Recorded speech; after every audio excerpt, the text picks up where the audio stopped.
मैं doctor Khushboo Verma, assistant professor, faculty of engineering, university of Lucknow and academic counsellor, IGNOU. आज हम यहाँ पर BMTC 134 पाठ्यक्रम की चर्चा करने आए हैं, जिसका विषय है यहाँ पर बीजगणित। बीजगणित गणित की एक ऐसी शाखा है जिसमें हम वर्णों और आकृतियों की का इस्तेमाल करके हम संख्याओं को प्रदर्शित करते हैं। तो आइए इनके बारे में हम थोड़ा और डीप में जानें।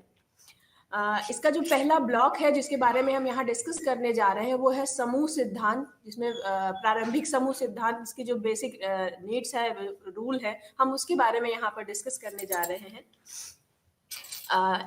इसका जो पहला शीर्षक होगा हमारा वो प्रारंभिक संकल्पनाएं, जो हमारे बेसिक रूल हैं, इसके बारे में हम जानने जा रहे हैं।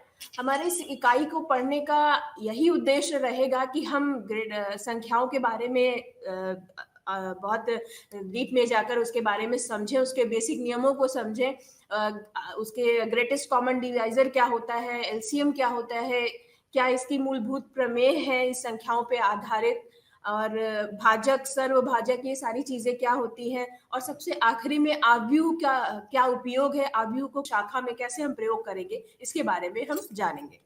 तो सबसे पहले हम यहाँ पर कैपिटल जेड में आपको लिखा हुआ है। कैपिटल जेड का मतलब होता है यहाँ पर सेट ऑफ इंटीजर से मतलब है, जिसको हम कैपिटल जेड से रिप्रेजेंट करते हैं। जेड में ऐसे नंबर्स होते हैं जो अगर आप समझे कि नंबरों को अगर हमने सबसेट्स में अगर डिवाइड कर दिया है तो जेड में आपका 0 सारे पॉजिटिव नंबर और सारे ही निगेटिव नंबर होते हैं। अगर आप इसमें सोचेंगे कि इसमें सबसे मिनिमम नंबर कौन सा है या सबसे मैक्सिमम नंबर कौन सा है, तो आप इसमें पाएंगे कि मिनिमम नंबर आपका -इन्फिनिटी की तरफ और मैक्सिमम नंबर आपका +इन्फिनिटी की तरफ बढ़ता जाता है, तो दोनों ही यहाँ पर आपको नहीं मिलेंगे।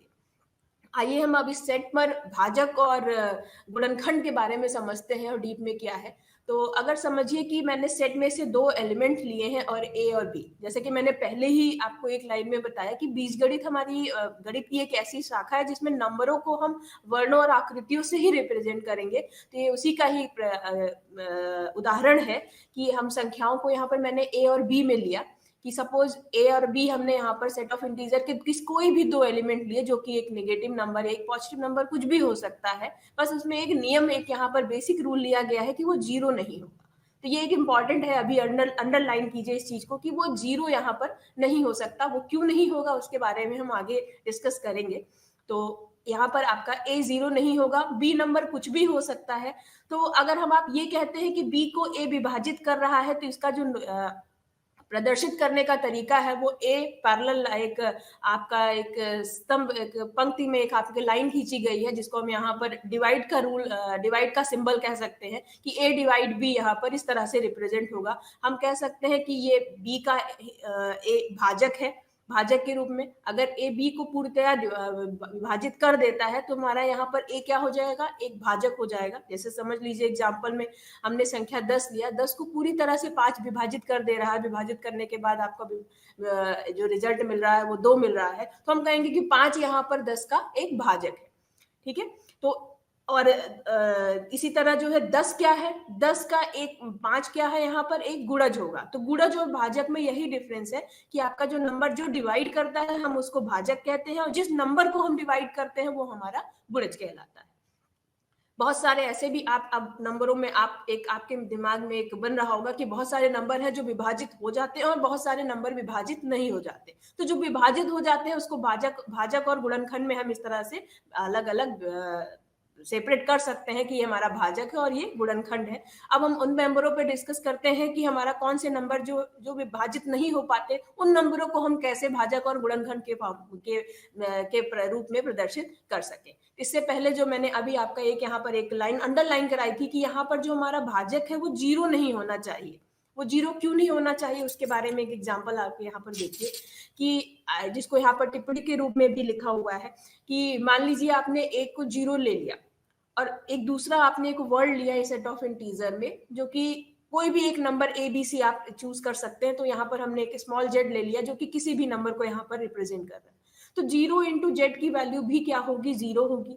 अब यहाँ पर जेड की वैल्यू अगर आप 1 ले लेते हैं तो भी वो 0 होगा, जेड की वैल्यू -1 लेते हैं तो भी वो 0 ही होगा। और दोनों को अगर आप इक्वल करके देखें, 0 और 0 कैंसिल होने पर आपको ये दिख रहा है कि एक की वैल्यू -1 के बराबर हो जा रही है, जो कि कभी नहीं हो सकती। तो ये अपने आप में एक अपवाद है कि आप ए की वैल्यू आप यहाँ पर अगर 0 लेंगे तो यहाँ पर क्या होगा, संख्याओं में आपस में जो हम कंपैटिबिलिटी हमने डिसाइड किया है कि ए आपका 1 आपका बड़ा है, -1 छोटा है, तो यहाँ पर क्या है, वो चीज़, वो नियम यहाँ पर खंडित हो रहा है। 1 की वैल्यू यहाँ पर -1 के बराबर हो जाएगी। तो आप ये समझ सकते हैं कि जब भी भाजक और गुणनखंड को हम यहाँ पर डिफाइन करेंगे तो भाजक आपका गुणनखंड तो कुछ भी हो सकता है, बट भाजक के लिए नियम है कि वो आपका वो 0 नहीं होगा, क्योंकि ऐसा करने से वो या तो 0 इनडिटरमिनेट फॉर्म जो आपने पहले ही आपने ब्लॉक्स में पढ़ रखा है कि वो 0 के फॉर्मेट में पहुंच जाएगा, या फिर यहाँ पर संख्याओं की कंपैटिबिलिटी का रूल यहाँ पर खंडित हो जाएगा। तो नेक्स्ट आगे बढ़ते हैं। अब हम लघुत्तम अवयव या फिर आप इसको न्यूनतम अवयव के अवयव के बारे में आप यहाँ पर आप समझने जा रहे हैं। तो सेट ऑफ इंटीजर ही इसका सबसे अच्छा एक एग्जाम्पल है कि कोई सपोज अगर हमने सेट ऑफ इंटीजर लिया और एस उसका एक दूसरा सबसेट लिया, सबसेट मींस उप समुच्चय, उसके एक उससे कम एलिमेंट, एस के सारे एलिमेंट जो है जेड में पहले से ही प्रदर्शित होंगे। अब हम ये कह रहे हैं कि एक एलिमेंट एस का ये न्यूनतम एलिमेंट होगा, कब होगा, जब उस सेट के सारे एलिमेंट अगर हम कंपेयर करें तो वो उससे छोटे या बराबर होने चाहिए। अगर ऐसा होता है तो हम कहेंगे कि वो जो एलिमेंट ए हमने यहाँ पर डिसाइड किया है वो उस सेट का न्यूनतम एलिमेंट है। जैसे कि अब आप सोचे कि सेट ऑफ इंटीजर में सबसे मिनिमम एलिमेंट कौन सा है, तो मैंने आपको सबसे पहले उसी जेड से ही शुरू किया। मैंने पहले ही आपको बताया कि जेड में कोई भी एलिमेंट आपका न्यूनतम नहीं मिलेगा, क्योंकि जो उसका मिनिमम एलिमेंट है वो -इन्फिनिटी की तरफ जा रहा है और जो उसका मैक्सिमम एलिमेंट है वो +इन्फिनिटी की तरफ जा रहा है। तो अगर आप किसी भी एलिमेंट पे आप रुकते हैं कि क्लेम करते हैं कि -1 इसका मिनिमम एलिमेंट है, तो वहां पहले से एक -2 आपको पहले दिखता रहेगा। -2 पे किसी भी फाइनाइट एलिमेंट पे अगर आप रुकेंगे तो आपको ये मिलेगा कि उसमें मिनिमम एलिमेंट तो पहले से ही कहीं उसका नेक्स्ट एलिमेंट उसकी जस्ट नेबरहुड में एक आपको एलिमेंट दिखता ही जाएगा।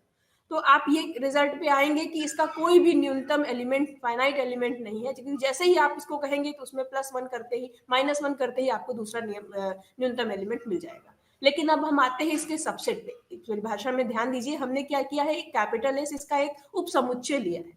जैसे ही इसके सबसेट की हम बात करते हैं तो हमने क्या किया, उसमें कुछ एलिमेंट्स डिलीट कर दिए जेड के।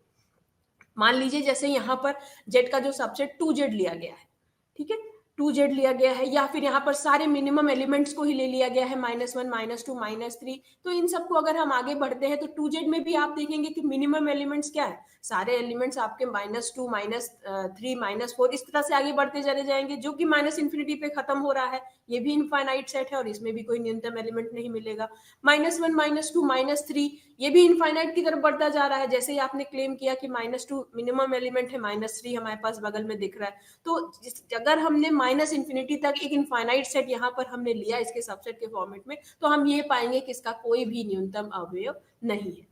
यहीं पर ये एक दूसरा उपसमुच्चय जो कि यहाँ स्लाइड में नहीं दिख रहा है, पर आप मेरी बातों को अगर ध्यान गौर से सुनिए तो आपको दिखेगा कि अगर हमने एक S1 एक नया उपसमुच्चय लिया और इसमें एलिमेंट हमने -1 -2 या -3 पर ही लेकर क्लोज कर दिया इस समुच्चय को, 3 ही एलिमेंट लिए या कोई भी फाइनाइट एलिमेंट लिया, तो इसमें जो माइनस में जो मिनिमम न्यूनतम एलिमेंट होगा जो हम क्लेम करेंगे, जो मैंने एग्जाम्पल बोला -3, तो आप कंपेयर करोगे कि ये -3 सबसे छोटा एलिमेंट है या सब -3 के ही जाकर बराबर होगा, तो ये इस सेट का एक S1 सेट का न्यूनतम अवयव यहाँ पर होगा। तो ये सेट ऑफ इंटीजर जो हमारा है, जिसमें नेगेटिव, पॉजिटिव और 0 तीनों ही एलिमेंट्स होते हैं, उसका नियम उसमें उसके बारे में आप ऐसे भी डिफाइन कर सकते हैं कि इसका कोई भी न्यूनतम अवयव यहाँ पर नहीं है। अब आप नेचुरल नंबर सेट पर आइए, जो नंबर सिस्टम का दूसरा सबसेट है। नेचुरल नंबर के आपका शुरुआत होती है 1 से लेकर इनफाइनाइट तक। अब आप इसमें सोचेंगे कि न्यूनतम एलिमेंट्स कौन सा है, तो आप क्लेम करेंगे कि 1 अगर आपने चूज किया तो 1 क्या है, 1 के ही बराबर है, और बाकी इस नेचुरल नंबर सेट में जितने भी एलिमेंट है उन सबसे छोटा ही है। तो आप कह सकते हैं, क्लेम कर सकते हैं कि एक यहाँ पर न्यूनतम अवयव है। तो नेचुरल नंबर में न्यूनतम अवयव यहाँ पर एग्जिस्ट कर रहा है, बट सेट ऑफ इंटीजर में न्यूनतम अवयव एग्जिस्ट यहाँ पर नहीं कर रहा है। आगे बढ़ते हैं। वेल ऑर्डर सुक्रमर सिद्धांत, जो कि आपका वेल ऑर्डरिंग प्रिंसिपल कहलाता है, ये भी यही इसी नियम पे ही आधारित है कि नेचुरल नंबर सेट के कोई भी आप सबसेट बनाइए तो उसमें आपका एक न्यूनतम अवयव जरूर होगा।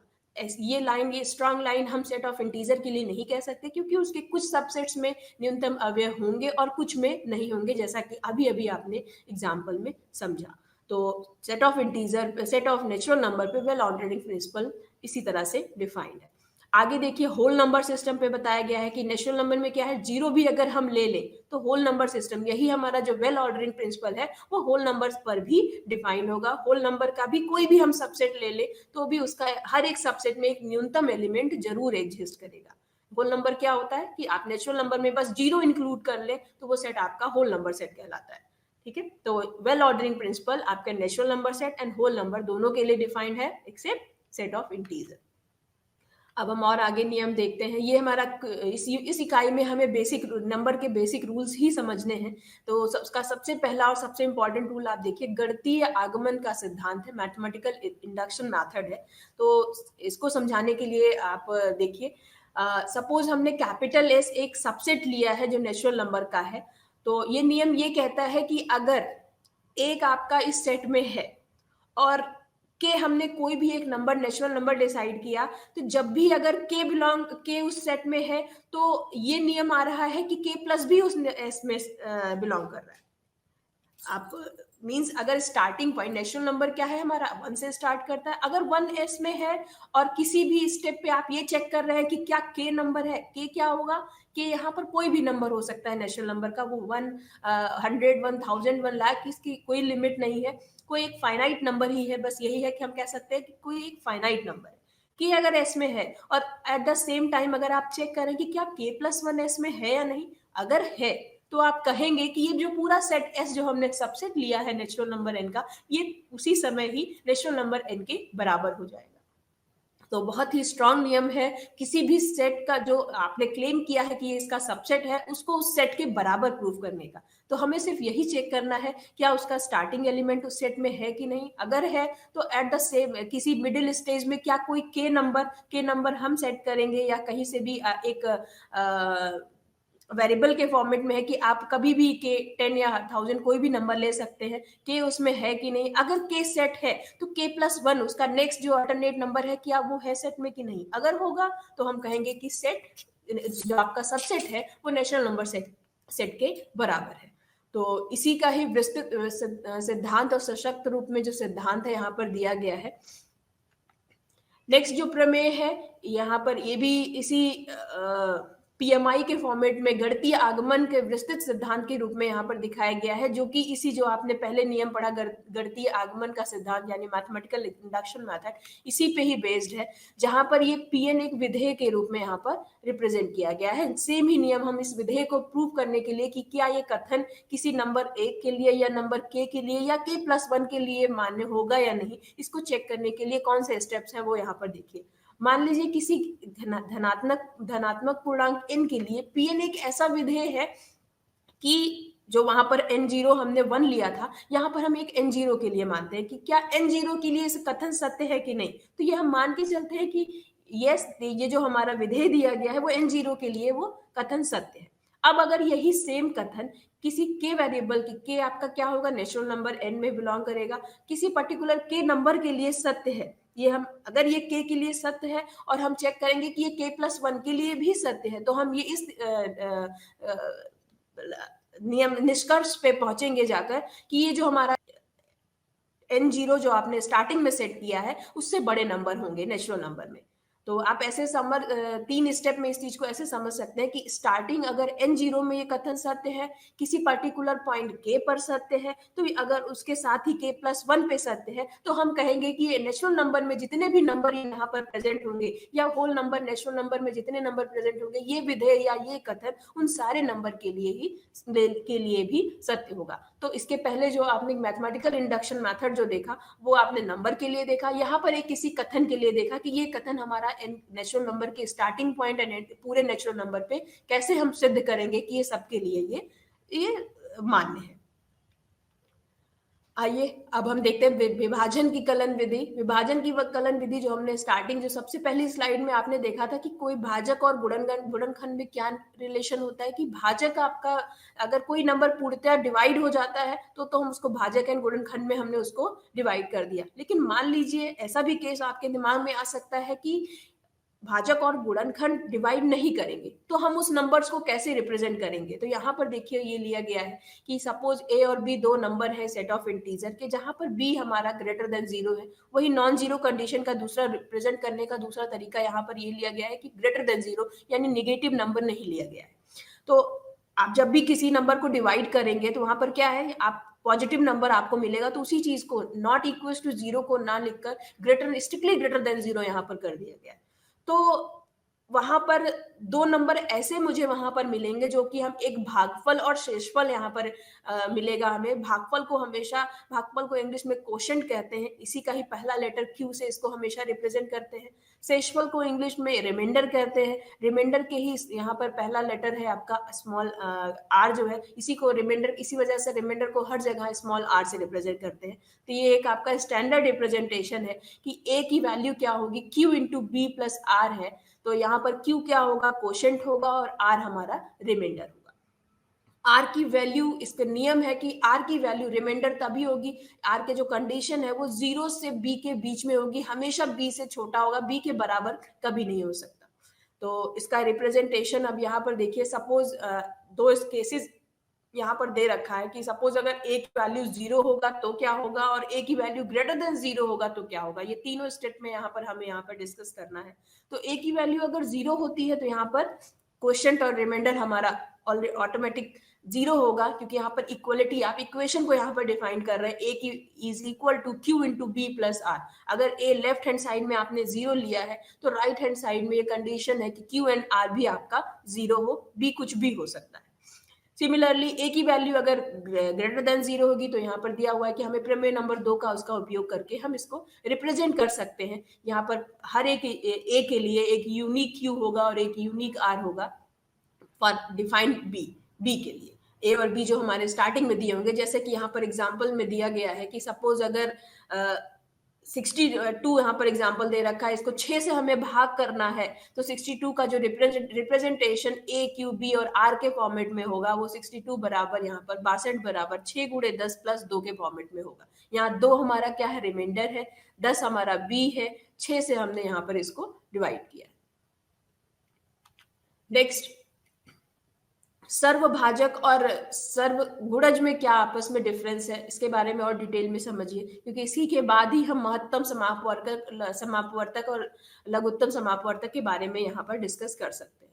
तो कोई भी पूर्णांक, सपोज यहाँ पर ए और बी हमने सेट ऑफ इंटीजर का यहाँ पे एलिमेंट लिया, तो कोई भी पूर्णांक सी किसी भी एलिमेंट ए और बी का सर्वभाजक तब कहलाता है जब सी पूर्णतया ए को भी डिवाइड कर दे और सी पूर्णतया बी को डिवाइड कर दे। या आप ऐसे कह सकते हैं सी ए का भाजक हो और सी बी का भी भाजक हो, अगर यहाँ पर है तो हम ये कह सकते हैं कि वो यहाँ पर रिप्रेजेंट करते हैं। जैसे कि अब यहाँ पर उदाहरण में दिया हुआ 3 और 5 का यहाँ पर देखिए लघुत्तम समापवर्तक, और -8 और 20 का यहाँ पर लघुत्तम समापवर्तक, 3 और 5 का ग्रेटेस्ट कॉमन डिवाइजर, -8 और 20 का ग्रेटेस्ट कॉमन डिवाइजर यहाँ पर दिया हुआ है।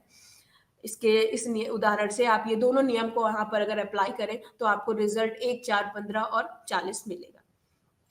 अब हम आते हैं रिलेटिवली प्राइम या को प्राइम के बारे में यहाँ पर कि कैसे हम ग्रेटेस्ट कॉमन डिवाइजर या लीस्ट कॉमन डिवाइजर की हेल्प से हम को प्राइम या रिलेटिवली प्राइम आपस में डिफाइन कर सकते हैं। तो मान लीजिए ए और बी यहाँ पर कोई दो नंबर है, इन दोनों का आपका जो ग्रेटेस्ट कॉमन डिवाइजर अगर ए और बी का हम अगर 1 आता है तो हम ये कहते हैं कि ए और बी आपस में को प्राइम है, या ये कह सकते हैं कि ए और बी आपस में अभाज्य है। वैसे प्राइम नंबर की डेफिनेशन क्या होती है? प्राइम नंबर ऐसे है, किसी भी नंबर, कोई भी नंबर प्राइम नंबर तब होता है जब वो सिर्फ अपने आप से या फिर एक से डिवाइड हो सके। तो यहाँ पर क्या है, नंबर ए और बी का सिर्फ को प्राइम होने का यही रिजल्ट है कि इन दोनों का जो ग्रेटेस्ट कॉमन डिवाइजर हो वो 1 ही होना चाहिए। यानी ऐसा कब होगा, अगर आप नियमता सोचें और डीप में इसके जाकर सोचेंगे तो आपको मिलेगा कि ये ऐसे नंबर्स है जो आपस में विभाजित नहीं हो रहे, जैसे 3 और 5 ये आपस में विभाजित नहीं हो रहा, तो इनका ग्रेटेस्ट कॉमन डिवाइजर जो यहाँ पर होगा वो यहाँ पर कॉमन डिवाइजर अगर आप कहें तो यहाँ पर ये वैल्यू 1 हो रही है, तो ये आपस में को प्राइम है। 9 और 7, 9 और 7 भी क्या है, 7 का यहाँ पर आपको 9 का मल्टीपल मिलेगा, लेकिन जब आप उसको 7 से कंपेयर कर रहे हैं तो 9 और 7 का कॉमन डिवाइजर यहाँ पर एक ही मिल रहा है, तो ये आप कहेंगे कि ये आपस में को प्राइम है। तो अगली स्लाइड में आप देखिए यहाँ पर वही प्राइम नंबर की यहाँ पर डेफिनेशन दे रखी है। तो कोई नंबर, कोई प्राकृतिक संख्या, यहाँ पर p दे रखा है कि वो प्राइम कैसे होगा। तो प्राइम, ये स्मॉल p कहाँ से लिया है, नोटेशन पे बहुत ध्यान दीजिए। बीजगणित में यही है कि मैंने पहले ही आपको बताया कि ये एक ऐसी शाखा है जिसमें नंबर को हम वर्णों और आकृतियों को, तो अपनी सहूलियत के हिसाब से उसको वर्णों और आकृतियों को प्रयोग करके हम नंबर को यहाँ पे रिप्रेजेंट करेंगे। तो नंबरों को रिप्रेजेंट करने का भी एक नियम है। आप देखिए p कहीं पर भी लिखा होता है जनरल फॉर्मेट में, अगर स्मॉल p, तो वो क्या होगा कि वो प्राइम नंबर को ही रिप्रेजेंट करता है। अगर इसके अलावा कोई नंबर है तो वहां पर वो इसका एक्सप्लेनेशन लिखा होगा कि ये p यहाँ पर हमने प्राइम नंबर लिया है या नहीं। तो जनरली अगर स्मॉल नंबर की बात की जा रही है स्मॉल p, तो ये यहाँ पर अभाज्य संख्या यानी कि प्राइम नंबर को रिप्रेजेंट कर रहे हैं। तो कोई संख्या प्राइम नंबर कब होती है, जब जिसका भाजक केवल एक और p हो, तो वही नंबर हमारा प्राइम नंबर होगा। और अगर ऐसा भाजक नहीं है, वो एक भाज्य संख्या है, तो उसको हमेशा कंपोजिट नंबर होगी। जैसे कि आपका ये 4 है, 6 है, ये सारे नंबर्स क्या है, 6 है आपका, ये 2 और 3 से डिवाइड हो सकता है, 6 से भी डिवाइड हो सकता है, 1 से भी डिवाइड हो सकता है। तो ये सारे नंबर क्या है, ये आपका कंपोजिट नंबर होगा। अब हम आगे बढ़ते हैं, यूनिक प्राइम फैक्टराइजेशन थ्योरम के बारे में आपको एक्सप्लेन करते हैं कि अब अगर नंबर आपका प्राइम नंबर है और कंपोजिट नंबर है, तो कंपोजिट नंबर अगर है तो कंपोजिट नंबर, ये नियम ये कहता है कि हर एक कंपोजिट नंबर को हम प्राइम नंबर के गुणनफल के फॉर्मेट में रिप्रेजेंट कर सकते हैं। इसी थ्योरम को हम का एक नाम दिया गया जो कि आपका अद्वितीय अभाज्य गुणनखंड प्रमेय है, यूनिक प्राइम फैक्टराइजेशन थ्योरम। तो कोई भी अगर कंपोजिट नंबर होगा या कोई भी नंबर होगा तो उसको प्राइम नंबर के फॉर्मेट में रिप्रेजेंट कर सकते हैं। अगर वो नंबर प्राइम नंबर होगा तो वो उस नंबर, वही जैसे कि आपने 5 लिया तो 5 को 1 गुणे 5 के फॉर्मेट में ही रिप्रेजेंट कर सकते हैं। तो ये तो प्राइम फैक्टराइजेशन फॉर्मेट को फॉलो ही कर रहा है। आप किसी कंपोजिट नंबर को लीजिए, जैसे कि स्लाइड में यहाँ 50 लिया गया है। 50 का अगर आप गुणनखंड के फॉर्मेट में लिखेंगे तो ये 2 गुणे 5 गुणे 5 है, 2 भी आपका प्राइम नंबर है, 5 भी आपका प्राइम नंबर है। तो यही इसी प्रमेय के, इसी नियम के आधार पर ये थ्योरम का स्टेटमेंट दिया गया है कि हर एक कंपोजिट नंबर प्राइम नंबर के गुणनखंड के फॉर्मेट में रिप्रेजेंट किया जा सकता है, और यही हमारा यूनिक प्राइम फैक्टराइजेशन थ्योरम है। तो आगे देखिए, इसी को स्टेटमेंट फॉर्मेट में दिया गया है कि प्रत्येक पूर्णांक n greater or equal to n1 को n is equal to p1 into pm के फॉर्मेट में लिखा जा सकता है, जहां पर p1 से लेकर pm सारी अभाज्य संख्याएं होंगी। दूसरा, इसी का उप प्रमेय दिया गया है कि P1 P2 यहाँ पर मल्टीपल फॉर्मेट में हो सकते हैं। जैसे कि आपने एग्जांपल में 50 को देखा कि 50 में 50 के गुणनखंड में 5 2 बार आया है, तो हमें उसको रिपीट फॉर्मेट में नहीं लिखना है। हम उसको क्या लिखेंगे, 2 गुणे 5 का स्क्वायर, 5 पर हम पावर लगा देंगे और 5 को एक ही बार सारे, यानी जितने भी उसके गुणनखंड दिखेंगे, जो डिफरेंट डिफरेंट प्राइम नंबर का गुणनखंड दिखेगा जो अलग अलग, तो उसमें सिर्फ रिपीटेड, हम जो नंबर बार बार रिपीट कर रहे हैं, रिपीट हो रहा है, उनको हम एक ही बार लिखकर उसके पावर के फॉर्मेट में लिख देंगे। तो यही यहाँ पर रिप्रेजेंटेशन लिखा है कि n की value p1 raise to the power m1, p2 power m2 up to so on pr raise to the power n mr के फॉर्मेट में रिप्रेजेंट किया जा सकता है, जहां पर p1 से लेकर pr ये सारे ये प्राइम नंबर्स होंगे, एक दूसरे से टोटली डिफरेंट होंगे। तो यही हमारी यूनिक प्राइम फैक्टराइजेशन थ्योरम है, जो कि नंबर सिस्टम पे इस तरह से लागू होती है। अब हम विभाजन और तुल्यता के संबंध को यहाँ पर डिटेल में समझने जा रहे हैं। तो इसको डिटेल में समझने से पहले हमें समुच्चय का कार्टेशियन प्रोडक्ट के फॉर्मेट में थोड़ा समझना पड़ेगा कि सपोज हमारे पास S एक समुच्चय है, तो S, इस समुच्चय से हम पहले S क्रॉस S एक नया उप समुच्चय तैयार करेंगे। S क्रॉस S क्या होता है, एक ऐसे ऑर्डर पेयर के एलिमेंट का कलेक्शन होता है जिसका पहला एलिमेंट आपका S से आएगा और दूसरा एलिमेंट भी S से ही आएगा। इसके बस एलिमेंट्स क्या होंगे, वो दो दो के पेयर में ही आते, पेयर में ही होते हैं। अब इसके जितने भी सबसेट्स बनेंगे वो सारे सबसेट्स यहाँ पर संबंध कहलाते हैं, जिसको हम रिलेशन से, जिसको इंग्लिश में रिलेशन कहते हैं। और इस रिलेशन का जो पहला लेटर आर है, इसीलिए संबंध को हमेशा कैपिटल आर से रिप्रेजेंट करते हैं। कहीं पर भी संबंध की बात हो रही है और कैपिटल आर लिखा हुआ है, R1 या R2 लिखा हुआ है, तो यानी कि ये किसी न किसी S क्रॉस S, किसी कार्टेशियन प्रोडक्ट के सबसेट्स की बात की जा रही है, जो एक अपने आप में एक संबंध है। अब उस संबंधों पे हम अगर कुछ नए नए नियम लगाते चले जाएंगे तो वो सारे संबंध कुछ स्पेशल संबंध को यहाँ पर रिप्रेजेंट करेंगे। तो एस क्रॉस एस के बहुत सारे जो सबसेट्स हैं, एन स्क्वायर सबसेट्स हैं, उन सबसेट्स में कुछ जो पहला स्पेशल सबसेट है वो है स्वतुल्य, जिसको हम रिफ्लेक्सिव रिलेशन कहते हैं। कोई भी रिलेशन हमारा रिफ्लेक्सिव रिलेशन कब होगा वो देखिए। सपोज हमने आर रिलेशन किसी सेट पर डिफाइन किया है एस पे, और एस में जो finite element A B C इस तरह के एलिमेंट्स हैं, तो आर नियम का ये आर जो रिलेशन होगा उसकी कंडीशन होगी कि उसमें सारे ए कॉमा ए, B comma B, C comma सी, यानी कि अगर अगर एस में है तो ए कॉमा ए हमारा रिलेशन में होना चाहिए। अगर ये नियम फॉलो करता है वो संबंध, तो उस संबंध को हम कहेंगे कि वो संबंध हमारा स्वतुल्य है, रिफ्लेक्सिव है। इसके अलावा भी एलिमेंट्स उसमें हो सकते हैं, उसके लिए कोई कंडीशन नहीं है, बट एक सिंगल कंडीशन है आपका यहाँ पर रिफ्लेक्सिव या स्वतुल्य होने के लिए कि अगर ए है उस सेट में एलिमेंट तो ए कॉमा ए भी वहां पर होगा। सिमिलरली सिमेट्री के लिए क्या है कि अगर ए कॉमा बी, जहां पर ए बी आपके एस पे जिस भी सेट पर वो रिलेशन डिफाइन होता है, अगर ए कॉमा बी उस रिलेशन में है तो बी कॉमा ए भी वहां पर होना चाहिए, ऐसा कंडीशन है। अगर ए कॉमा बी सेट में नहीं है तो उस पर हम कोई नियम नहीं लगाते, लेकिन अगर ए कॉमा बी वहां पर प्रेजेंट है तो उसका रिवर्स बी कॉमा ए वहां पर एलिमेंट रिलेशन में होना चाहिए। अगर ये नियम फॉलो होता है तो वो संबंध हमारा सममित या सिमेट्रिक रिलेशन कहलाता है।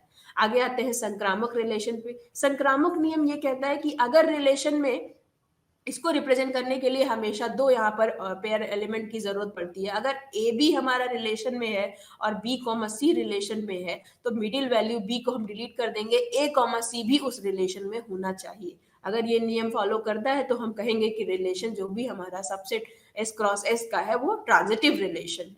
तो कोई भी रिलेशन स्वतुल्य, सममित और संक्रामक क्या है, इसके लिए 3 अलग अलग नियम है, वो आपने देख लिया। आगे आते हैं हम तुल्यता संबंध के बारे में डिस्कस करने के लिए। तो तुल्यता संबंध इन सभी का ही एक और स्पेशल रिलेशन है कि कोई रिलेशन अगर एक ही साथ स्वतुल्य, सममित और ट्रांजिटिव यानी कि संक्रामक एक साथ एक ही केस में हो तो हम कहेंगे कि वो रिलेशन हमारा इक्विवेलेंस रिलेशन है या वो तुल्यता संबंध को प्रदर्शित करता है।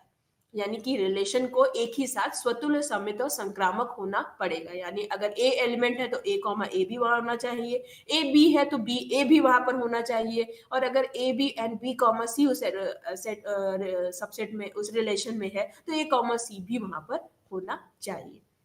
इसके बहुत सारे एग्जाम्पल है। एक एग्जाम्पल आपका देखिए कि ए कॉमा बी रिलेशन आपका कैसे डिफाइंड है, जब मॉडुलस ए की वैल्यू मॉडुलस बी के बराबर होगी। यानी जब जब अगर मॉडुलस ए मॉडुलस बी बराबर होगा तो ए रिलेटेड टू बी है। अगर ऐसे रिलेशन आर को हम डिफाइन करें तो ये रिलेशन तुल्यता सा रिलेशन होगा कि नहीं, तो आप देखेंगे कि ये रिलेशन हमारा तुल्यता रिलेशन है। रिफ्लेक्सिव कैसे होगा, क्योंकि मॉड ए की वैल्यू मॉड ए के हमेशा बराबर होती है, इसका मतलब ए कॉमा ए रिलेशन में है तो वो रिफ्लेक्सिव होगा।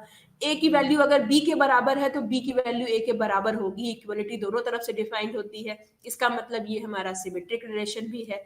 और ये भी आप समझते हैं कि अगर ए बराबर बी है और बी बराबर सी है तो हम इक्वलिटी नियम से हम कह सकते हैं कि ए की वैल्यू सी के बराबर होगी, यानी ए एक रिलेटेड सी भी यहाँ पर रिलेशन में मौजूद है। तो यानी कि ये जो हमारा इक्वलिटी मॉडुलस रिलेशन है ये तुल्यता रिलेशन को डिफाइन कर रहा है, ये इक्विवेलेंस रिलेशन को डिफाइन कर रहा है। तो ये रिलेशन इक्विवेलेंस रिलेशन है।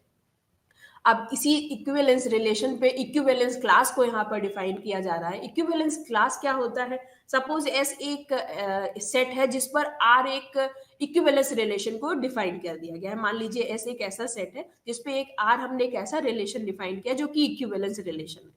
अब अगर हम एक नया सेट बनाने जा रहे हैं, एक हमने ए सेट एक ऐसा लिया, एक उसमें हम ऐसे एलिमेंट्स उस सेट में हम ऐसे एलिमेंट्स को सेलेक्ट कर रहे हैं जो ए से रिलेटेड हो। यानी मान लीजिए आपने आर में से एक एलिमेंट चूज किया ए, अब हम आर में से वो सारे एलिमेंट्स निकाल रहे हैं जो ए से रिलेटेड हो। जैसे ए रिलेटेड बी होगा तो वो भी बी यहाँ पर होगा, ए रिलेटेड टू सी है तो उस सेट में सी भी होगा, ए रिलेटेड टू ए है तो उस सेट में ए भी होगा। अगर ऐसे ऐसे एलिमेंट्स का हम कलेक्शन कर रहे हैं जो ए से रिलेटेड है तो हम क्या कहेंगे कि वो जो हमारा सेट मिलेगा वो सेट हमारा इक्विवेलेंस क्लास कहलाता है, किसका, ए का। इसी तरह उस सेट में यानी जितने भी एलिमेंट होंगे हम उसमें डिफरेंट डिफरेंट एलिमेंट यानी बी को सिलेक्ट करके वो सारे एलिमेंट का कलेक्शन कर सकते हैं जो बी से रिलेटेड हो, वो दूसरा इक्विवेलेंस क्लास मिलेगा जिसको हम स्क्वायर ब्रैकेट बी से रिप्रेजेंट कर सकते हैं। तो ये जो हमारा इक्विवेलेंस क्लास यहाँ पर अलग अलग मिलते जा रहे हैं, इस इक्विवेलेंस क्लास की एक बहुत अच्छी स्पेशल बात ये होती है कि ये इक्विवेलेंस रिलेशन, अगर दो इक्विवेलेंस क्लासेस को आपस में आप कंपेयर करेंगे तो ये इक्विवेलेंस क्लासेस या तो एक दूसरे के इक्वल होते हैं और या तो एकदम ही डिसजॉइंट होते हैं। यानी कि आप देखिए लास्ट लाइन में लिखा हुआ है कि class A intersection class B की वैल्यू 5 होगी। अगर इन दोनों में एक एलिमेंट भी कॉमन आपको मिलता है तो वो क्या होगा, दोनों ही क्लास एक दूसरे के बराबर हो जाएगा या फिर दोनों ही एक दूसरे पूर्णतः ही डिसजॉइंट होते हैं। आइए अब हम आव्यूहों के बारे में यहाँ पर डिस्कस करें। आव्यूह क्या होते हैं? आव्यूह यानी कि मैट्रिक्स। मैट्रिक्स एक्चुअली में आव्यूह क्या होता है, ये एक व्यवस्थित आयताकार रचना आप कह सकते हैं कि ना, आप एलिमेंट्स का व्यवस्था कह सकते हैं कि एलिमेंट को कैसे हम m इंटू एन या m इंटू एम या n इंटू एन ऐसे एलिमेंट को हम स्क्वायर ब्रैकेट में कैसे व्यवस्थित रूप से कैसे रिप्रेजेंट कर रहे हैं उसके बारे में आइए देखते हैं। इसका रिप्रेजेंटेशन क्या होता है कि इसमें हम नंबरों का जो व्यवस्था आयताकार जो हम रिप्रेजेंटेशन करते हैं वो गुरु कोष्ठक यानी कि स्क्वायर ब्रैकेट्स के बीच में इन सारे नंबर्स को लिखते हैं। ये जो नंबर्स होते हैं वो दो भागों में यहाँ पर डिवाइड होते हैं। पहली होती है पंक्ति और दूसरी होती है स्तंभ। पंक्ति क्या होती है, आपकी जो एक्स एक्सिस के पैरेलल जो नंबर होंगे वो हम कहेंगे कि वो हमारी पंक्तियां हैं। जो वाई एक्सिस के पैरेलल नंबर होंगे हम उनको कहेंगे कि वो हमारे कॉलम है। तो ये आप समझ सकते हैं कि आव्यूह क्या है, ये नंबरों का एक व्यवस्थित रिप्रेजेंटेशन है कि कैसे हमें इन नंबरों को हम एक स्क्वायर ब्रैकेट के बीच में रिप्रेजेंट कर रहे हैं। अगर इसमें इस व्यवस्था को रिप्रेजेंट करने के लिए हमने m इंटू एन यहाँ पे m इंटू एन यहाँ पे नंबर्स को यहाँ पे यूज किया है, तो आप इनमें पाएंगे कि ये यही आपका आव्यूह का ऑर्डर कहलाता है या आव्यूह का कोटि कहलाता है। इस कोटि को लिखने के लिए जो यहाँ पर नियम है कि यहाँ पर जो m होगा वो इस रिप्रेजेंटेशन को में जितनी पंक्तियां होंगी उसको रिप्रेजेंट करेगा और n क्या रिप्रेजेंट करेगा, जितने स्तंभ होंगे। और m इंटू एन क्या रिप्रेजेंट करेगा, इस पंक्ति और स्तंभ को रिप्रेजेंट करने के लिए जितने भी यहाँ पर नंबरों का प्रयोग किया गया है उनकी संख्या को बताएगा कि m इंटू एन क्या है। तो यहाँ पर आव्यूह को रिप्रेजेंट करने के लिए एक स्क्वायर ब्रैकेट्स का हमेशा हम प्रयोग करते हैं और इस स्क्वायर ब्रैकेट के अंदर कितने नंबर हैं उसकी संख्या को जानने के लिए हमें जितने भी यहाँ पर पंक्तियां और रो दे रखे होते हैं उनका आपस में अगर हम गुणा कर दें तो सारे नंबर्स हमें मिल जाते हैं। इन नंबरों को लिखने का नियम है, इन ऑर्डर को लिखने का नियम यही है कि पहले प्लेस पर हम पंक्तियों के नंबर को ही लिखेंगे, दूसरे पर हम स्तंभों के नंबर को ही लिखेंगे। अगर आपने n इंटू एम कर दिया तो यानी आप एक नए आव्यूह को रिप्रेजेंट कर रहे हैं जहां पर n पंक्तियां हैं और m स्तंभ है। अब ये इसके बहुत सारे, मैंने स्टार्टिंग में कहा कि आव्यूह आपके आयताकार भी हो सकते हैं, कैसे भी होगा, डिपेंड करता है कि आपने कितने पंक्ति और कितने स्तंभ लिया। तो ये भी इसके स्पेशल केसेस के बारे में अब आप यहाँ पर डिस्कस कर सकते हैं कि अगर m की वैल्यू n के बराबर हो जाएगी तो हम कहेंगे कि आव्यूह हमारा स्क्वायर मैट्रिक्स है। जितने भी यहाँ पर पंक्ति हैं उतने ही रो हैं, तो अब यहाँ पर n की वैल्यू आप पंक्ति को पहले लिखे या रो को बाहर में लिखे, रिप्रेजेंटेशन आपका सेम ही होगा कि यहाँ पर नंबर ऑफ एलिमेंट्स कितने हैं, n इंटू एन, यानी कि n स्क्वायर एलिमेंट है इस आव्यूह में। इसका स्पेशल मैट्रिक्स भी और भी होती हैं कि अगर सपोज एक ही रो है किसी मैट्रिक्स में तो उसको हम रो वेक्टर कहते हैं, अगर एक ही कॉलम होता है तो उसको हम कॉलम वेक्टर कहते हैं। रो वेक्टर को रिप्रेजेंट करने का तरीका यही होगा कि यहाँ पर एक ही पंक्ति है और n कॉलम है तो 1 क्रॉस n इसकी कोटि होगी, और कॉलम वेक्टर को रिप्रेजेंट करने का यही तरीका है कि ये इसका कोटि क्या होगी, n क्रॉस 1, यानी यहाँ पर n स्तंभ है, n रो है और एक ही स्तंभ है। तो और एक क्योंकि यहाँ पर वर्णों का प्रयोग किया गया है सारे आव्यूहों को रिप्रेजेंट करने के लिए, तो हर चीज यहाँ पर स्पेशलाइज्ड है कि क्या होगा। तो कैपिटल M अगर आप लेंगे, कैपिटल M और सफिक्स में यहाँ पर m क्रॉस n लिखा हुआ है, तो कैपिटल M क्या है, आव्यूह को इंग्लिश में हम मैट्रिक्स कहते हैं, मैट्रिक्स का पहला लेटर है m, तो m कैपिटल M और सफिक्स में m क्रॉस n का मतलब ये है कि ये जितने भी आव्यूह होंगे m क्रॉस n का, ये उसका सेट होगा। कैपिटल M तो ये रिप्रेजेंटेशन है सारे m क्रॉस n मैट्रिक्स का सेट, एक यूनिवर्सल सेट आप कह सकते हैं कि ये m कैपिटल M जहाँ पे सफिक्स में m क्रॉस n लिखा हुआ है, ये है एक यूनिवर्सल सेट है, सभी m क्रॉस m अवयवों का। इसी तरह अगर आपने सफिक्स में अगर मान लीजिए स्क्वायर मैट्रिक्स ले रखा है, जहां पर आपने अगर पंक्तियां और स्तंभों की संख्या को बराबर ले लिया, तो ये कैपिटल M सफिक्स में n क्रॉस n ना लिखकर सिंगल एक ही n से हम इसको रिप्रेजेंट कर सकते हैं mn, और ये mn क्या रिप्रेजेंट करेगा, ये सारे ही n क्रॉस n, ये सारे ही स्क्वायर मैट्रिक्स का समुच्चय। यहाँ पर ये m क्रॉस n, यहाँ पे अवयव को आप रिप्रेजेंटेशन देख रहे हैं। यहाँ पर पहला एलिमेंट क्या दे रखा है, A11, ये 11 और 12 1n की अपनी प्लेस वैल्यू को बताता है। 11 कहने का मतलब ये है, जैसे कि आपने स्टार्टिंग अवयव को रिप्रेजेंट करने पे आपने एक नियम, पहला और बेसिक नियम आपने देख लिया कि जो पहली प्लेस पे लिखा होगा वो बताता है कि पंक्ति की कौन से कितनी पंक्तियां हैं, और दूसरे प्लेस पे गुणा करने के बाद जो लिखा होता है वो स्तंभों की संख्या को बताता है। तो यहाँ पर जो प्लेस वैल्यू 1 1 लिखा हुआ है, ये भी इसी नियम को ही फॉलो करता है। पहले 1 का मतलब पहली पंक्ति और दूसरा 1 का मतलब पहला स्तंभ। तो A11 अपनी प्लेस वैल्यू को यहाँ पर डिफाइन कर रहा है कि मैं किस जगह पर हूँ, पहली पंक्ति के पहले ही रो में हूँ, पहले ही स्तंभ में हूँ। A12 क्या बता रहा है कि मैं पहली पंक्ति के दूसरे स्तंभ पे हूँ। A31 क्या बताएगा, यानी मैं तीसरी पंक्ति के पहले स्तंभ में हूँ।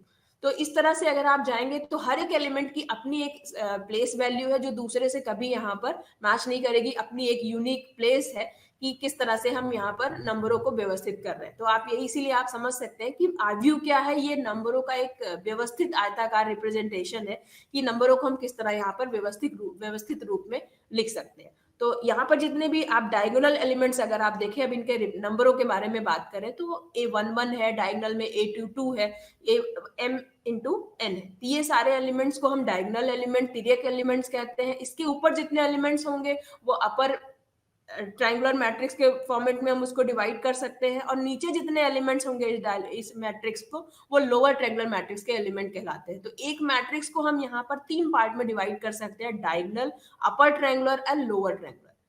ठीक है, और इस पूरे मैट्रिक्स में कितने एलिमेंट हैं, वो नंबर जितने यहाँ पर रो होंगे और जितने स्तंभ होंगे उनका मल्टीप्लीकेशन, जो कि यहाँ पर लिखा हुआ है m इंटू n, जो लास्ट एलिमेंट दिखा रहा है, यानी इसमें एलिमेंट, इस मैट्रिक्स को रिप्रेजेंट करने के लिए m इंटू n एलिमेंट्स की यहाँ पर जरूरत पड़ी है।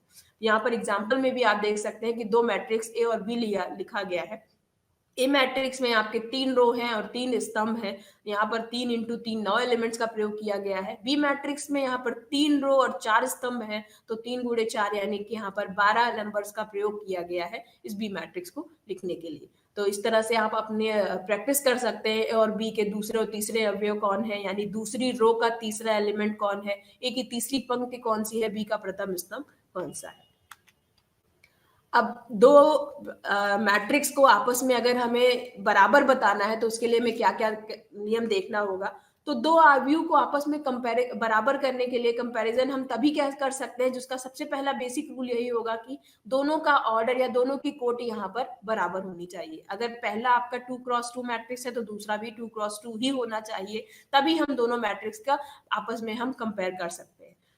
कंपेयर करने का ये बेसिक नियम है। अगर दोनों की कोटि बराबर होगी तो अब हम आएंगे नंबरों की प्लेस वैल्यू पर, कि पहले मैट्रिक्स की जो प्लेस वैल्यू है A11 पे जो एलिमेंट है, दूसरे वाले मैट्रिक्स के A11 एलिमेंट पे वो दोनों बराबर है कि नहीं। अगर बराबर होगा तो हम कहेंगे कि मैट्रिक्स की इस प्लेस पर एलिमेंट बराबर है। इसी तरह ये नियम हर एक एलिमेंट पे फॉलो होना चाहिए। अगर ऐसा होता है तभी हम कहेंगे कि मैट्रिक्स यहाँ पर इक्वल है। जैसे कि इस एग्जाम्पल में देखिए लिखा हुआ है 2x2 मैट्रिक्स लिया गया है 1 0 2 3 और दूसरा XY Z 3।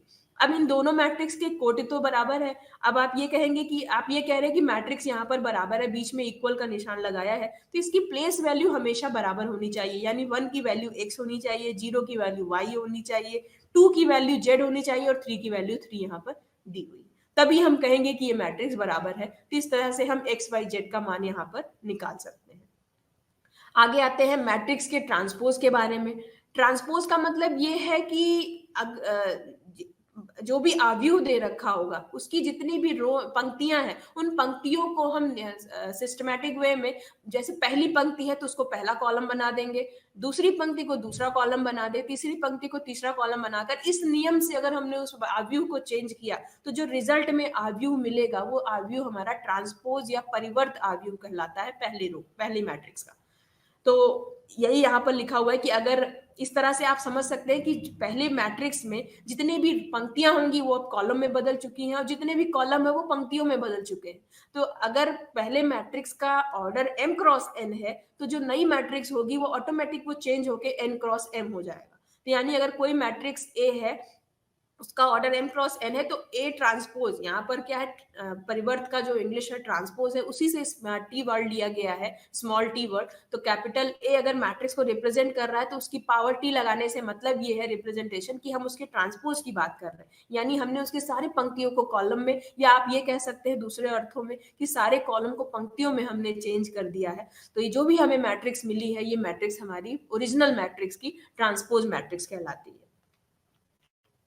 तो यहाँ पे उसका ट्रांसपोज आप देखिए, रिप्रेजेंटेशन यहाँ पर लिखा हुआ है, बना हुआ है कि ए मैट्रिक्स और उसका ट्रांसपोज। तो ए मैट्रिक्स की कोड जो थी वो 2x4 थी और ए ट्रांसपोज का 4x2 हो चुका है। ठीक है, तो इसी तरह अगर यही ट्रांसपोज का नियम फिर से एक बार उस मैट्रिक्स पे हम ट्रांसपोज हुई मैट्रिक्स पे लगा दें, यानी कि आपने अगर पंक्तियों को रो में चेंज, पंक्तियों को कॉलम में चेंज किया है, फिर से उस जो चेंज किए हुए मैट्रिक्स में सारी पंक्तियों को कॉलम में चेंज कर दें तो हमें ओरिजिनल मैट्रिक्स मिलेगी। तो ये एक बहुत ही ट्रांसपोज का बहुत ही बेसिक और बहुत ही महत्वपूर्ण नियम हमारे हाथ लगता है कि ओरिजिनल मैट्रिक्स का, किसी मैट्रिक्स का ट्रांसपोज और फिर से ट्रांसपोज लेने पर हमें ओरिजिनल मैट्रिक्स वहां पर मिल जाती है। तो आइए अब हम मैट्रिक्स के अलजेब्रिक प्रॉपर्टीज पर यहाँ पर हम ध्यान देते हैं। अलजेब्रिक प्रॉपर्टीज से मतलब यही है कि मैट्रिक्स का योग करने पे क्या मिलता है और उसका माइनस करने पे मैट्रिक्स क्या मिलेगी। तो suppose m capital M cross n हमारा एक सेट ऑफ मैट्रिक्स है जिसमें ए और बी दो मैट्रिक्स हमने लिया है। तो इन दोनों मैट्रिक्स का को ए जोड़ने पर हमें क्या मिलेगा और इनके माइनस करने पे क्या मिलेगा। तो जोड़ने और घटाने का मैट्रिक्स का बस यही बेसिक रूल है कि घटाने का भी यही नियम है कि हम इसको घटाव भी तभी हो सकता है जब दोनों मैट्रिक्स का यहाँ पर ऑर्डर सेम होगा। तो आपने क्योंकि मैट्रिक्स m क्रॉस n से लिया है तो यानी a और b का जो यहाँ पर ऑर्डर है वो m क्रॉस n है और b का भी यहाँ पर m क्रॉस n है। तो यहाँ पर उसका योग और घटाव दोनों ही यहाँ पर पॉसिबल होगा और जोड़ने के बाद भी जो मैट्रिक्स मिलेगी उसका भी ऑर्डर m क्रॉस n होगा और घटाने के बाद भी जो मैट्रिक्स मिलेगी उसका भी ऑर्डर m क्रॉस n होगा। तो जो मैट्रिक्स c और d मिलेगी वो d दोनों ही मैट्रिक्स m क्रॉस n के ही पार्ट होंगे। जैसे कि यहाँ पर इस एग्जाम्पल में दिया हुआ है a plus B, B plus A minus B और बी माइनस ए यहाँ पर हमें निकालना है। ठीक है, तो इस तरह से हम निकाल कर और ये भी चेक कर सकते हैं कि क्या a प्लस बी की वैल्यू b प्लस ए के बराबर है कि नहीं। तो एडिशन हमेशा यहाँ पर कम्यूटेटिव होता है मैट्रिक्स के रिस्पेक्ट में, तो ये हमेशा बराबर होगा। a माइनस बी की वैल्यू जरूरी नहीं कि b माइनस ए हो, क्योंकि माइनस जो रिलेशन होता है आगे आप चलकर देखेंगे कि ये रिलेशन कम्यूटेटिव नहीं होता। तो मैट्रिक्स में हमेशा किसी स्पेशल केस में आप कह सकते हैं बट हर रिलेशन में ऐसा नहीं होता। तो a माइनस बी की वैल्यू कभी जरूरी नहीं कि वो b माइनस ए के बराबर होगी, जैसा कि एग्जाम्पल में आप करके देखेंगे कि इस एग्जाम्पल में a माइनस बी की वैल्यू b माइनस ए के बराबर नहीं। तो इसी पे ही अब ये प्रमेय के फॉर्मेट में आपको नियम दे रखा है कि अगर ए बी आपका m n क्रॉस n का एलिमेंट है तो a plus B B plus A के बराबर होगा और a प्लस बी का जो ट्रांसपोज होगा वो a transpose plus b transpose के बराबर होगा। तो ये आप उदाहरण के फॉर्मेट में भी आप इसे डिफाइन कर सकते हैं। सिमिलरली ए बी अगर किसी m क्रॉस n के एलिमेंट्स हैं तो आप इसे किसी स्केलर वैल्यू से उस पर मल्टीप्लाई करेंगे। तो ब्रैकेट ओपन करने के बाद मल्टीप्लाई करिए या फिर मल्टीप्लाई करने के बाद सेपरेटली आप उसको ऐड करते हैं तो वैल्यू हमेशा सेम होगी। आव्यूह के गुणन के बारे में बात करते हैं तो एडिशन और आपने देखा कि जोड़ और घटाव आव्यूह पर तो वैसे ही है जैसा कि हम नॉर्मल संख्याओं में नंबर सिस्टम में जोड़ते और घटाते हैं। यहाँ पर बस यही ध्यान देना है कि प्लेस वैल्यू a11 का जोड़ b11 से ही होगा, a12 का जोड़ b12 से ही होगा। उसके नेबरहुड में जितने एलिमेंट्स होंगे उससे उसका कोई भी लेना देना नहीं है। आप सिर्फ प्लेस वैल्यू यहाँ पर देखना होता है कि 11 का जोड़ यहाँ पर b11 से ही होता है। लेकिन गुणन यहाँ पर पूर्णतः अलग है। आप नंबर सिस्टम में हम जो गुणा करने का तरीका हमने देखा है, यहाँ पर आव्यूह का गुणन करने का तरीका एकदम ही उससे अलग है। वो तरीका देखिए कि ए और बी का गुणनखंड हमेशा ही अलाउ नहीं है, हमेशा ही आप नहीं कर सकते। ऐसा तभी कर सकते हैं जब ए का जो कोटि है m क्रॉस n, ए में जितने नंबर ऑफ यहाँ पर रो है, बी में नंबर ऑफ कॉलम के बराबर हो, तो या ए में नंबर ऑफ जितने यहाँ पर आपके कॉलम है वो बी के नंबर ऑफ रो के बराबर होने चाहिए, तभी ये गुणा यहाँ पर पॉसिबल होगा, नहीं तो ये पॉसिबल नहीं होगा।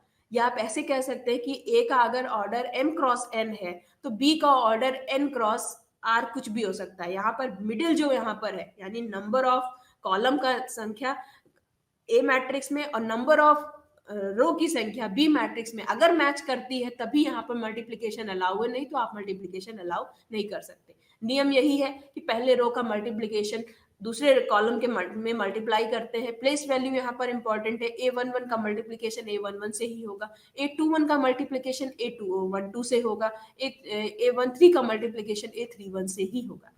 और इन दोनों आपस में इनका मल्टीप्लिकेशन करके सेपरेटली इनको योग करके जो भी यहाँ पर मैट्रिक्स रिप्रेजेंटेशन मिलता है उसका ऑर्डर क्या होगा, तो यहाँ पर पहली मैट्रिक्स का कॉलम एंड दूसरी मैट्रिक्स के रो के कोटि को हटाकर हम यहाँ पर डिलीट कर देते हैं। तो ए मैट्रिक्स का अगर आपका ऑर्डर m क्रॉस n है और इसका n क्रॉस r है तो जो रिजल्टेंट मैट्रिक्स मिलेगी वो m क्रॉस r मिलेगी।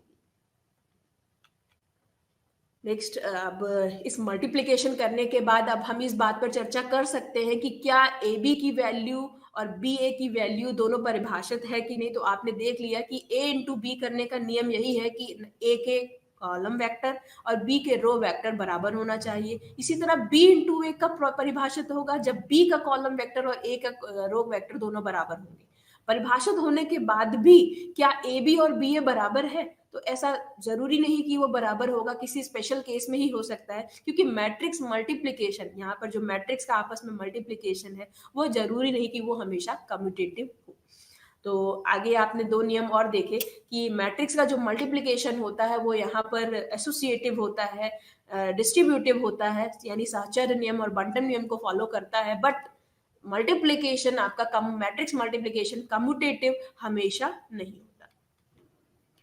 तो यहाँ पर देखिए एसोसिएटिव आपका नेक्स्ट यहाँ पर तीसरी जो प्रॉपर्टी दे रखी है वो गुणात्मक मल्टीप्लिकेटिव आइडेंटिटी यहाँ पर आपको दे रखी है। यहाँ पर वो आइडेंटिटी मैट्रिक्स जिसके डायगोनल एलिमेंट्स हमेशा 1 होंगे, इसके अलावा अपर ट्रायंगुलर और लोअर ट्रायंगुलर में सब कुछ 0 होता है। तो ये आपकी मल्टीप्लिकेटिव आइडेंटिटी है, यानी कि अगर इसको किसी भी मैट्रिक्स से मल्टीप्लाई करेंगे तो वैल्यू हमेशा सेम ही होती है, यानी a इंटू आई की वैल्यू i इंटू ए के बराबर होती है। तो फॉर आइडेंटिटी मैट्रिक्स आप कह सकते हैं कि यहाँ पर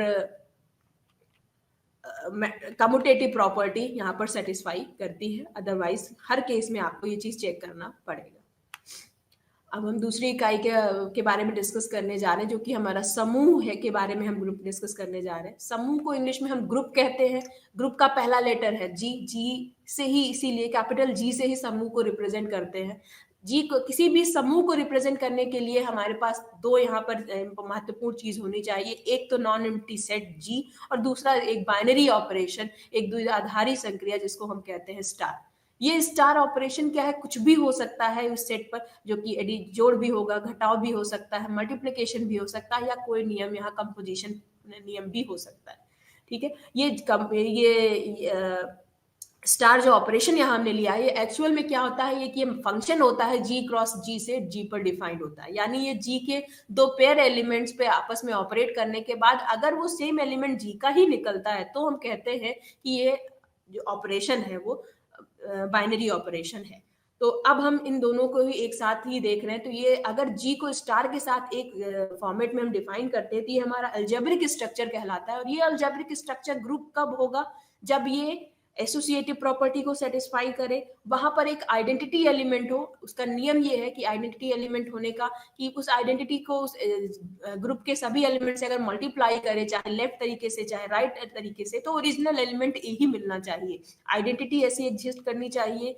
दूसरा, इनवर्स एग्जिस्ट करना चाहिए। इनवर्स करने का मतलब दो उस ग्रुप में ऐसे दो एलिमेंट प्रेजेंट होने चाहिए हर किसी एक एलिमेंट के रिस्पेक्ट में, जिनका अगर जिनका हम स्टार के साथ अगर ऑपरेट करें तो वैल्यू हमेशा हमें आइडेंटिटी फॉर्मेट में मिले, चाहे लेफ्ट से ऑपरेट करें चाहे राइट से ऑपरेट करें। अगर ऐसा पॉसिबल हर एक एलिमेंट के लिए वहां पर है, ऐसा हम लिख सकते हैं, हर एक ए के लिए एक बी प्रेजेंट है कि ए स्टार बी की वैल्यू आइडेंटिटी या बी स्टार ए की वैल्यू आइडेंटिटी है, तो हम कहेंगे कि वहां पर उसका प्रतिलोम इनवर्स भी एग्जिस्ट कर रहा है।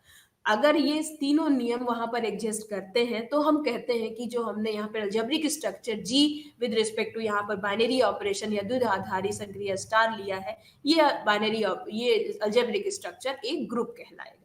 यहाँ पर एक हिडन नियम क्लोजर प्रॉपर्टी एक और होती है।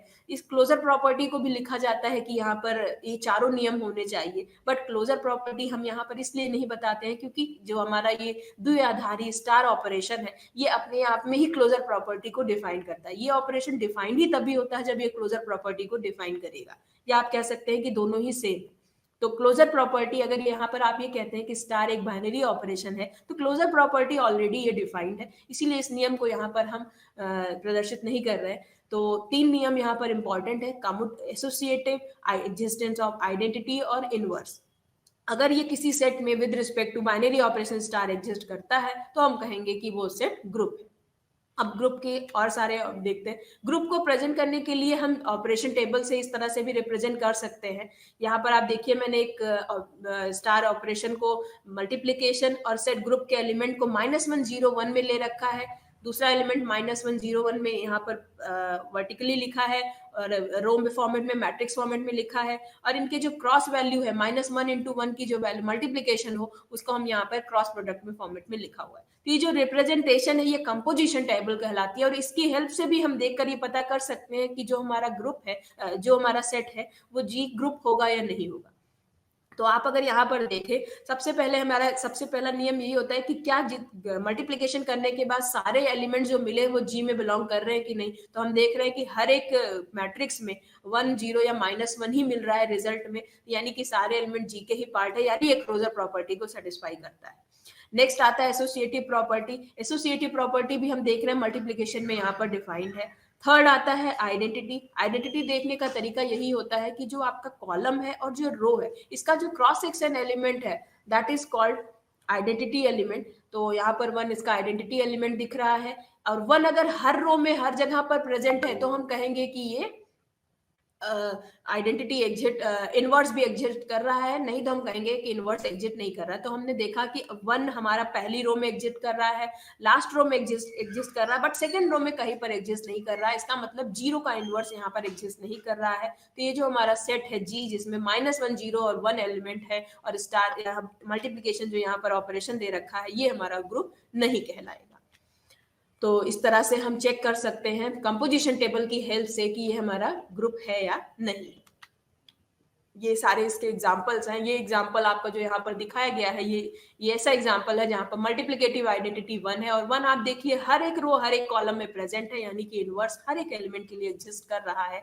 और इसका आप देखेंगे कि इस मैट्रिक्स का ट्रांसपोज करने पर भी सेम मैट्रिक्स ही मिल रही है। तो हम ये कह सकते हैं कि जी जो मैट्रिक्स है विद रिस्पेक्ट टू मल्टीप्लिकेशन यहाँ पर ग्रुप है, बल्कि अबेलियन ग्रुप है, क्योंकि ये कम्यूटेटिव प्रॉपर्टी को भी सेटिस्फाई कर रहा है। तो यहाँ पर जो परिभाषाएं दे रखी हैं आप देखिए, finite group of order N. Order का मतलब ये होता है कि उस ग्रुप में कितने एलिमेंट्स हैं। अगर उस एलिमेंट आपको गिन सकते हैं, फाइनाइट है, तो हम कहेंगे कि उसका ये फाइनाइट ग्रुप है। अगर गिन नहीं सकते तो यानी कि अपरिमित यानी इनफाइनाइट ग्रुप है। कम्यूटेटिव यानी कि ए स्टार बी की वैल्यू बी स्टार ए के बराबर है, तो वो कम्यूटेटिव प्रॉपर्टी कहलाएगी। यहाँ पर आपने जो पहला एग्जांपल देखा ये हमारा कम्यूटेटिव ग्रुप का एग्जांपल है, क्योंकि यहाँ पर मैट्रिक्स का ट्रांसपोज करने पर भी सेम मैट्रिक्स ही मिल रही है। ये कुछ समूहों के ग्रुप के जो यहाँ पर नियम दिए गए हैं। पहला जो सबसे इंपॉर्टेंट नियम है जो कि कैंसिलेशन लॉ है, जो left cancellation and right cancellation law, यानी ए बी की वैल्यू अगर ए सी के बराबर है तो बी सी के बराबर होगा, B into A is equal to C into A है तो वो B is equal to C के बराबर होगा। तो left and right cancellation law यहाँ पर ये बहुत इंपॉर्टेंट है। और आप ये कह सकते हैं कि कोई सेमी ग्रुप का मतलब वो क्लोजर एंड एसोसिएटिव प्रॉपर्टी को सेटिस्फाई करता है। अगर कोई भी सेमी ग्रुप कैंसिलेशन लॉ को होल्ड करता है तो वो ऑटोमेटिक अपने आप में ग्रुप हो जाता है, यानी कि वहां पर आइडेंटिटी और इनवर्स हमें चेक करने की जरूरत नहीं पड़ती, वो इसी नियम से ही हमें पता चल जाता है कि वो आइडेंटिटी और इनवर्स यहाँ पर एग्जिस्ट करेगा। लास्ट में आते हैं ये आपका सिमेट्रिक ग्रुप के बारे में डिस्कस करने के बारे में। सिमेट्रिक ग्रुप हमारा इसी से के पहले लेटर एच से लिया गया है, एस कैपिटल एस से इसको रिप्रेजेंट करते हैं। सिमेट्रिक ग्रुप हमारा सारे 1 1 ऑन 2 फंक्शंस का कलेक्शन होता है, जिसको हम 2 रो में रिप्रेजेंट करते हैं। यहाँ पर पहली रो हमारे इनपुट्स को रिप्रेजेंट करता है और दूसरी रो इसके इमेज को रिप्रेजेंट करता है। अगर सिमेट्रिक ग्रुप में n एलिमेंट्स पे आपने डिफाइन किया है तो इसमें number of element factorial n होते हैं। ये हमारा एक सिमेट्रिक ग्रुप कहलाता है, जो कि आपका ग्रुप तो होता है, ये अबेलियन है या नहीं, ये कंपोजिशन आपका अबेलियन है कि नहीं, इसको हमें हर एक केस में चेक करना पड़ता है। तो धन्यवाद।